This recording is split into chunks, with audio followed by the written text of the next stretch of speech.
Hey everyone, welcome to the show. So, as you guys likely know, Donald Trump and many of his allies and supporters targeted two Georgia poll workers. This was following the 2020 election. You guys will probably recall Ruby Freeman and her daughter Shae Moss became scapegoats for Trump's failure in that state, in the state of Georgia. And they were besieged by threats on their lives, threats against their family members. There were attempts to break into their homes. They actually broke into the grandmother's home at one point. It got so bad that the FBI actually recommended that they go into hiding for a while. So Moss and Freeman sued numerous people and entities for defamation, and all but one has settled at this point. One American News settled. Their correspondent, Chanel Ryan, I'm not sure how you pronounce her name, she settled, or maybe the corporation settled on her behalf. I'm not sure. The Gateway Pundit settled out of court in their case against them. The only one that's still outstanding is the defamation suit against Rudy Giuliani. Probably because he's broke. But the judge has refused to dismiss this case because she said that there was, quote, ample circumstantial evidence of a civil conspiracy between Giuliani and members of Trump's campaign.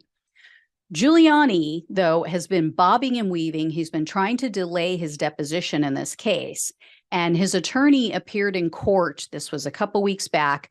He had to explain to the judge why Giuliani missed both of his scheduled depositions in January and February. Giuliani claimed that in January he had the flu and he had a partially collapsed lung, and he blamed his, quote, humanitarian trip to East Palestine, Ohio, for skipping his February appearance. And then Giuliani's attorney also had to explain why they failed to turn over evidence. He provided a lot of nonsense excuses, and the judge wasn't buying it. So she set deadlines for the evidence to be turned over, and she said that if by that date Moss and Freeman aren't satisfied that they've received everything, they can then petition the court to compel Giuliani to furnish all of the items. So we'll see what happens with that.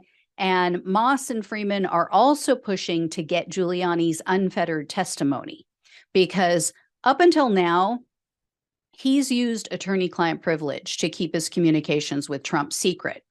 Well, Moss and Freeman may be able to pierce that bubble with the same tactic that the special counsel is using. If Giuliani refuses to answer questions under oath and he cites attorney-client privilege, then Moss and Freeman are going to argue that the crime fraud exception should apply.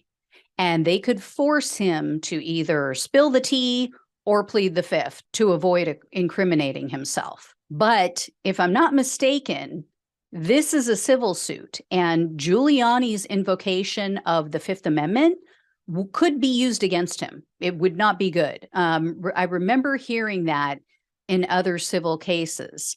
Essentially, what it does is it allows the jury to make an adverse inference against Giuliani, meaning that they will be told by the judge, you can assume that his refusal to answer these questions are because he's guilty of something or he has something to hide. So it could really backfire on him.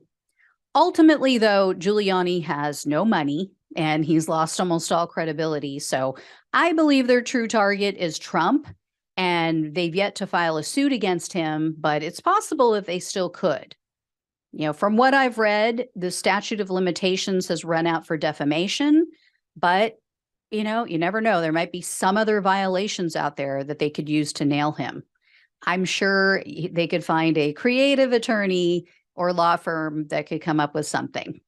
Anyway, I'll keep you guys posted on all of this. Thanks so much for watching and listening. Please like, share, and subscribe. Please donate if you can. Love you all. Take care, and I'll talk with you soon.